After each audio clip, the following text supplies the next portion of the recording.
जैनम जयतु शासनम विश्व कल्याणकारकम धर्म स्नेही सत श्रद्धालु यहाँ पर उपस्थित आप सभी भव्य वर पुंडरीक पुण्यात्मा महानुभाव,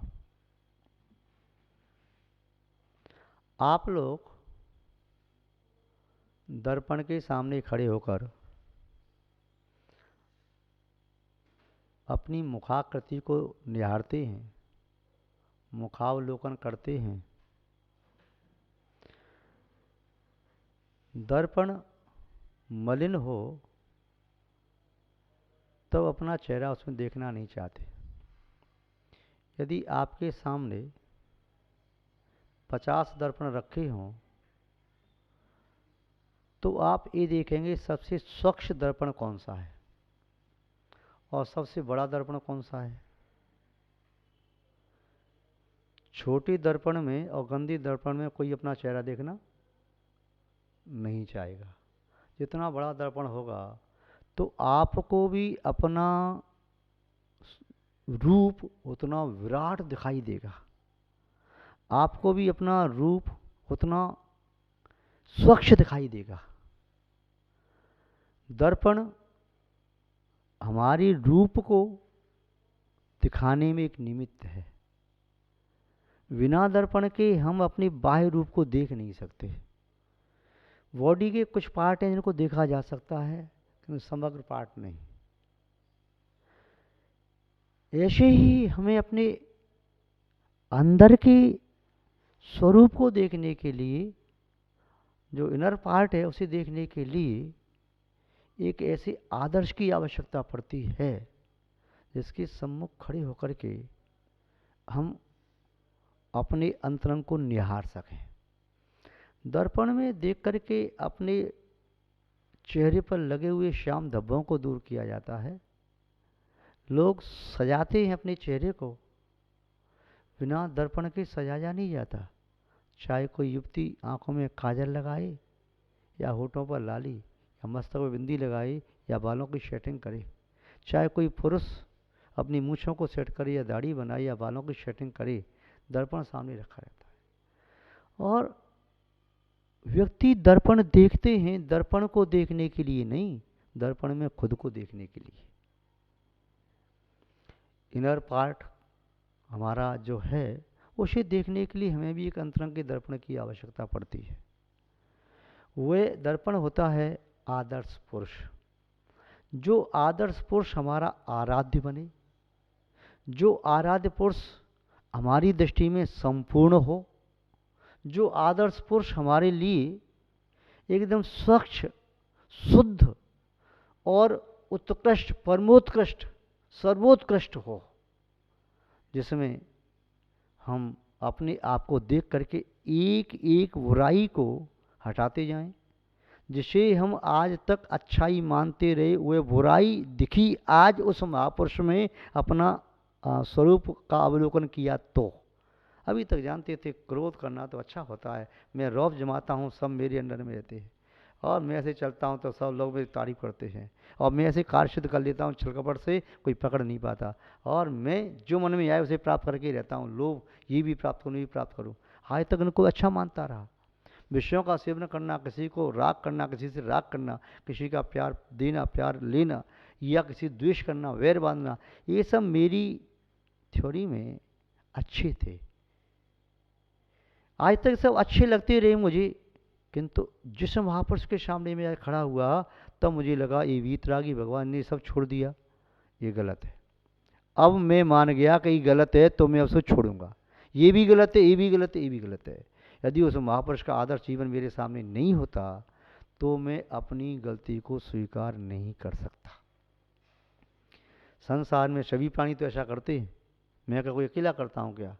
किंतु सब प्राणी भले ही वैसा करते रहें, मैंने जिसको अपना आदर्श माना है उस आदर्श में ये मेरी विशेषता अच्छाई के रूप में नहीं बुराई के रूप में प्रदर्शित हो रही है और मुझे वैसा बनना है, मेरा टारगेट वो है, तो फिर मैं उन बुराइयों को छोड़ दूंगा।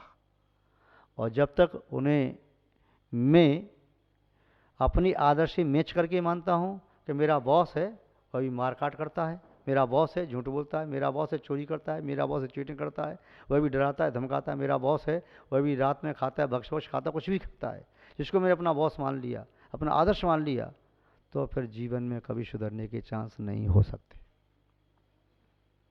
आज हम एक ऐसी आदर्श पुरुष के संबंध में थोड़ी चर्चा करते हैं प्रसंगानुसार, यानी कि जन्मदिवस का महोत्सव भी आपने मनाया। आप कहेंगे कहाँ मना पाया, ये लॉकडाउन चल रहा है, कहाँ मनाने का अवसर मिला, कुछ तो नहीं कर पाए। मनाने का आशय केवल बाहर जाकर के जय जयकार लगाना नहीं होता है, मनाने का आशय जुलूस निकालना नहीं होता है, मनाने का आशय केवल नृत्य कर लिया, बहुत सारी सामग्री चढ़ा दी सामने, ये नहीं होता है। मनाने का आशा होता है कि हम अंतर आत्मा से उसके व्यक्तित्व को स्वीकार कर लें। उनके नाम की चादर ओढ़ने से हम उनके भक्त नहीं बनेंगे, उनके कृत्यों को आदर देने से हम उनके भक्त माने जाएंगे। उन्होंने जो कृत्य किए हमें सिखाई, उनका जो व्यक्तित्व है, हमें उनकी मूर्ति पकड़ के नहीं बैठना है, व्यक्ति को नहीं पकड़ना, उस व्यक्ति के व्यक्तित्व को पकड़ना है। गुणी जन पकड़ में आ जाते हैं जब उनके गुणों को पकड़ लेते हैं, और गुणों को छोड़ करके उन्हें पकड़ना चाहते हैं तो पारे की तरह से जहाँ गुण फिसल जाते हैं व्यक्तित्व भी फिसल जाता है। एक आदर्श जो सबकी दृष्टि में सबसे आशय यहाँ पर बहुतायत की दृष्टि में, यद्यपि अच्छाई सबके लिए अच्छाई होती है, फिर भी किसी धारणा से, संप्रदाय से, आमना से बंधा हुआ व्यक्ति वह विद्वेषवश अच्छाई में भी बुराई की टीका टिप्पणी करता है। एक आदर्श जीवन है भगवान राम का। राम का पवित्र जीवन जिन शासन में जिस श्रद्धा और भक्ति के साथ स्मरण किया जाता है, बौद्ध संप्रदाय में जिस निष्ठा के साथ उसे स्मरण किया जाता है, हिंदू संप्रदाय में जिनका नाम लेने मात्र से कहा जाता है असंख्यात पापों की हानि होती है, पुण्य का वर्धन होता है, जो भगवान हैं, भारतीय नागरिकों का परसेंटेज आप निकाल लें, परंतु मैं इतना कह सकता हूँ अधिकांश भारतीय नागरिक रामचंद्र को अपना भगवान मान करके ही जी रहे। जिए क्यों नहीं, उनका एक जीवन ऐसा आदर्श में रहा, वे मर्यादा पुरुषोत्तम रहे। जैन लोग तो कहते हैं हमें राम में ऋषभदेव से लेकर के महावीर पर्यंत सभी तीर्थंकरों का दर्शन होता है। कैसे होता है? रामचंद्र में ऋषभदेव की शासन प्रणाली दिखाई देती है। ऋषभदेव ने कैसा शासन किया था, क्या न्यायप्रियता थी, क्या सत्यवादिता थी, क्या परोपकार की भावना थी, किस प्रकार प्रजा का संचालन किया, पुत्रवत प्रजा को माना, स्वयं त्याग किया, अपने सुखों का त्याग किया, यहाँ तक कि अपने गृहस्थ धर्म का परित्याग किया, किंतु मानव धर्म का परित्याग नहीं किया, राज धर्म का परित्याग नहीं किया, आत्म धर्म का परित्याग नहीं किया। उन्होंने जो 19 तीर्थंकर जैन दर्शन में हुए, जिन्होंने राज्य किया, ऐसा लगता है राम का रा अक्षर प्रारंभिक जीवन बता रहा है 19 तीर्थंकरों का, और पुनः माँ अक्षर बता रहा है महावीर स्वामी आदि 5 तीर्थंकरों ने वन में जाकर के किस तरह से तपस्या की, किस तरह आध्यात्मिक वैभव को प्राप्त किया, वह राम के जीवन में प्राप्त होता है। शेष 19 तीर्थंकरों ने भी आध्यात्मिक वैभव को कैसे प्राप्त किया, राम ने भी 19 तीर्थंकरों की तरह से संसार के सभी कार्य किए, किंतु किस मर्यादा से किए, किस प्रकार उनके जीवन में अनुकूलता भी आई, प्रतिकूलता आई। अनुकूलता आने पर उन्होंने कभी अपनी मर्यादा का उल्लंघन नहीं किया, अनुकूलता आने पर भी मर्यादा का उल्लंघन करके ऊपर नहीं गए, ओवर नहीं हुए, और प्रतिकूलता आने पर अपनी मर्यादा के नीचे नहीं गिरे। दोनों तरफ से बैलेंस बना करके रखा। व्यक्ति के जीवन में ज़्यादा पुण्य का उदय आ जाए तो अपनी मर्यादा को क्रॉस कर जाता है आगे वाली मर्यादा को। व्यक्ति के जीवन में जब पाप का उदय आ जाए तो नीचे वाली मर्यादा के नीचे चला जाता है। टॉप और बॉटम दोनों मर्यादाएं हैं। कितना भी पुण्य का उदय आ जाए हम इससे ऊपर नहीं जाएंगे, और कितना भी पाप का उदय आ जाए हम इससे नीचे नहीं गिरेंगे। हमारा एक जीवन है बैलेंस युक्त तो होना चाहिए। गाड़ी चलाते हैं बैलेंस बना के रखते हैं, इधर भी नहीं पलटे इधर भी नहीं पलटे। तो भगवान रामचंद्र का जीवन एक ऐसा ही संयमित मर्यादित एक आदर्श जीवन रहा। बाल्य अवस्था राजपुत्र की तरह से व्यतीत हुई, फिर भी शिक्षा प्राप्त करने के लिए गुरुकुल में पहुंचे। समस्त राज वैभव का परित्याग करके गुरुकुल में जाकर के उसी प्रकार उन्होंने प्रतिकूलताओं को सहन किया जिस प्रकार गुरुकुल में अन्य विद्यार्थी प्रतिकूलता सहन कर रहे थे। ऐसा नहीं किया उन्होंने कि मैं तो एक अमीर पिता का पुत्र हूँ तो मेरे लिए यहाँ पर सब सुविधा होना चाहिए। गुरुकुल में तो बस वही क्रम, प्रातःकाल गुरु के जगने के पहले से जगो, गुरुकुल की सफाई करो, लकड़ी लेकर के आओ, गुरु के लिए ये सब करो, ऐसा करो, फिर शिक्षा प्राप्त कर होगी आपको। जो पढ़ाया है उसे याद करो, प्रातःकाल आने के पहले याद करके आओ। सब विद्यार्थियों के लिए नियम एक जैसा था, वहाँ गुरुकुल में कभी भेदभाव नहीं होता। वह शिक्षा प्राप्त की, क्योंकि प्रतिकूलता में जो शिक्षा प्राप्त की जाती है वह शिक्षा न तो प्रतिकूलता में छूटती है न अनुकूलता में छूटती है। जो शिक्षा अनुकूलता में प्राप्त होती है वो जब तक अनुकूलता रहती है तब तक तो शिक्षा रहती है, और शिक्षा का फल प्राप्त न अनुकूलता में मिल पाता है और न शिक्षा का फल प्रतिकूलता में मिल पाता है। तो इसलिए उन्होंने प्रतिकूलता में जिन शिक्षाओं को प्राप्त किया वह उन्होंने प्रैक्टिकल शिक्षा प्राप्त की। आज प्रैक्टिकल कराया जाता है दूसरों पर। कोई डॉक्टर बनना चाहता है तो वह प्रैक्टिकल किसी पशु पक्षी को मार काट करके सिखाया जाएगा। आज कोई व्यापार करने की शिक्षा बताई जाएगी तो केवल थ्योरी बताई जाएगी, ऐसे करना है, बिजनेस कैसे करना है। कोई और मैनेजमेंट का बताया तो अलग बताया जाएगा। किंतु वहाँ गुरुकुल में सभी शिक्षाएं दी जाती, अस्त्र शिक्षा, शस्त्र शिक्षा, शास्त्र की शिक्षा, आदर्श शिक्षा, अन्य भी, चाहे वास्तु, ज्योतिष, मंत्र, तंत्र, योग साधना, कुछ भी है, सब शिक्षाएं जिस शिष्य की जैसी पात्रता होती है गुरु उसकी पात्रता के अनुसार वैसी शिक्षा देते। इसके उपरांत उन्होंने गृहस्थ जीवन को स्वीकार किया पिता की आज्ञा के अनुसार। स्वयंवर में उन्होंने जो स्वयंवर की विधि नीति थी उसका पालन करते हुए और पुनः सीता को उन्होंने पत्नी के रूप में स्वीकार किया, अपने जीवन साथी के रूप में स्वीकार किया। पुनः अयोध्या आने पर उनके पिता ने विचार किया मेरा ज्येष्ठ पुत्र राम अब राज्य का संचालन करने के योग्य है, मुझे यह राज्य दे करके अपने कर्तव्य से, अपने इस संसार जीवन से विरक्त होकर के आत्महित कर लेना चाहिए। यह सनातन रीति रही है। शैशवी व्यस्त विद्या नाम यौवने विषय सेवनम वार्धक्य मुनिवृत्ति नाम ये रीति सनातन। बाल्यावस्था में सद्ज्ञान की शिक्षा प्राप्त करना, यौवन अवस्था में माता पिता की सेवन करना, वंश की वृद्धि करना एवं धर्म की वृद्धि करना, वृद्ध अवस्था में आने पर ही संन्यास लेकर के पुनः मुनिवृत्ति को धारण करना, और अंत में योगेनां तनु त्यजेत, योग साधना के माध्यम से, ध्यान के माध्यम से, समाधि के माध्यम से अपने शरीर में निरीह होकर के शरीर का आयु का अवसान होने पर परित्याग कर देना। तो इस प्रकार की भूमिका के साथ दशरथ ने महाराज दशरथ सोच रहे थे, किंतु यह कर्म का फलदान समझो, कर्म की शक्ति समझो कि उन्होंने क्या वरदान मांगने पर भरत को राजगद्दी दी और रामचंद्र जी वन के लिए चले, साथ में सीता जी लक्ष्मण सब चले।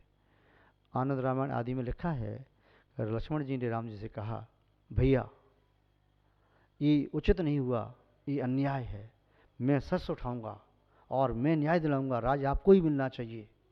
राम ने कहा लक्ष्मण तुम्हें क्या हो गया, क्या हो गया तुम्हें, तुम अपने पिता पर शस्त्र उठाओगे, क्या ये तुमने सीखा है?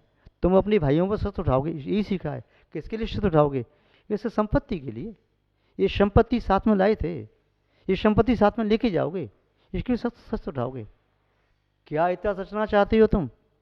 ये इतिहास रचना चाहते हो? ये तुम्हारा आदर्श बनेगा? लोग भविष्य में हमें ऐसे याद करें कि एक भाई ने दूसरे भाई पर अस्त्र उठाया, किसके लिए? पृथ्वी के टुकड़े के पीछे, चंद चांदी के टुकड़ों के पीछे। तुम क्या अपना इतिहास बनाना चाहते हो? लक्ष्मण ने राम के चरण पकड़ लिए, भैया मैं बहुत बड़ी गलती करने जा रहा था, आपने निस्संदेह मुझे पतित होने से बचा लिया। और उसमें लिखा रामचंद्र जी के बारे में कि उन्होंने कहा कि मैं अपने कर्तव्य का पालन करूंगा, जिस समय मेरा कर्तव्य उसका पालन करना ही मेरा धर्म है। वन में जाकर के वन्य पशुओं के मध्य रहे, किंतु फिर भी उन्होंने अपने आदर्श को खंडित नहीं किया। राम की परिभाषा, राम का लक्षण बताते हुए लिखा है वाल्मीकि रामायण में, न मासम राघवो भुंक्ति न चैव मुदसेवते वन्यम श्वेतम नित्यम मशनाति केवलम। वह रामचंद्र जी वन्य में सुलभ फल आदि को सेवन करके अपना उन्होंने 14 वर्ष 12 वर्ष जितने वर्ष वन में रहे अपना समय व्यतीत किया, किंतु कभी भी उन्होंने अवश्य पदार्थ का सेवन नहीं किया। बुद्धजन कवि ने लिखा है, धर्मी के धर्म सदा मन में, रामचंद्र और सीता रानी जाय बसी दंडक वन में, धर्मी के धर्म सदा मन में। तब रामचंद्र ने लक्ष्मण को समझाया, उसमें लिखा है कि भाई पिताजी ने हमें वनवास नहीं दिया, दंडकारण्य का राज दिया है। उन्होंने हमारी क्षमता दे करके हमें वहाँ का राज दिया है, भरत को उनकी क्षमता दे के यहाँ का राज दिया है। हम वहाँ पर भी आनंद का अनुभव कर सकते हैं और भरत यहाँ पर आनंद का अनुभव करे। महान भाव, किसी भी समय उन्होंने भावनाओं में बह करके कभी कोई ऐसा कृत्य नहीं किया जो उनकी पद की प्रतिकूल रहा हो, जो मर्यादा की प्रतिकूल रहा हो। हर समय उन्होंने अपनी मर्यादाओं का पालन किया, हर समय। यदि सीता का अपहरण हो गया, उसमें जटायु पक्षी पड़ा हुआ है सामने, उसे देख करके उसे करुणापूर्वक संबोधन दिया, किंतु उन्हें क्रोध नहीं आया, मैं तो अपने दुख से दुखी हो रहा हूँ, यहाँ पर ये पड़ा हुआ मरने दो, मैं तो जाता हूँ अपनी पत्नी को खोजने के लिए। नहीं, पहले उसकी सेवा की, रक्षा की। वहाँ पर जंगल में जो भी साधु संत गुरुजन मिले उनका सम्मान किया, पूजा की, भक्ति की, अर्चना की, विनय की, समर्पण किया। महान भाव, ऐसा आदर्श पुरुष हजारों सालों में, लाखों सालों में कोई ऐसा पुरुष मिल पाता है। धन्य उनका वो जीवन चरित्र जिसे स्मरण करके भी पापों का क्षय होता है। भरत और राम जब भरत मनाने के लिए गए और उन्होंने कहा, भाई ये राज्य आपका है, राम कहते हैं राज्य आपका है, दोनों बहस होती है। तो राम ने कहा, यदि मेरा भी है तभी मैं तुम्हें देता हूँ। नहीं भाई, राजगद्दी पर आप ही बैठोगे। तब राम ने कहा, भरत क्या तुम ये चाहते हो कि हमारे पिता के वचन खंडित हों? उन्होंने जब तुमको राज दिया है तो यदि तुम गद्दी पर न बैठोगे तो उनके वचन खंडित हो जाएंगे। उन्होंने सत्य के लिए क्या त्याग नहीं किया, सब कुछ त्याग कर दिया। आप जानते हो, उन्होंने अपने प्रिय पुत्र को वन में भेजने का निर्णय ले लिया। तो इससे बड़ा और क्या हो सकता है? हमें और आपको, सभी माताओं को पिता की आज्ञा का पालन करना चाहिए, सत्य का संरक्षण करना चाहिए। वो थे राम जो कभी भावनाओं में नहीं बहे, कभी आकाश में नहीं उड़े और कभी नीचे भी नहीं गए। हमेशा उनका जीवन एक संयमित नदी की तरह से जहाँ से प्रारंभ हुआ वहाँ से लेकर के महासागर तक की यात्रा तक निर्बाध चला। हम भगवान रामचंद्र के जीवन से कुछ अच्छी बातों को सीखें, अपने जीवन को पवित्र बनाएं, पावन बनाएं और एक आदर्श बनाएं। इन्हीं सद्भावनाओं के साथ हम अपनी शब्द श्रृंखला को यहाँ विराम देते हैं। जय बोले श्री शांतनाथ भगवान की।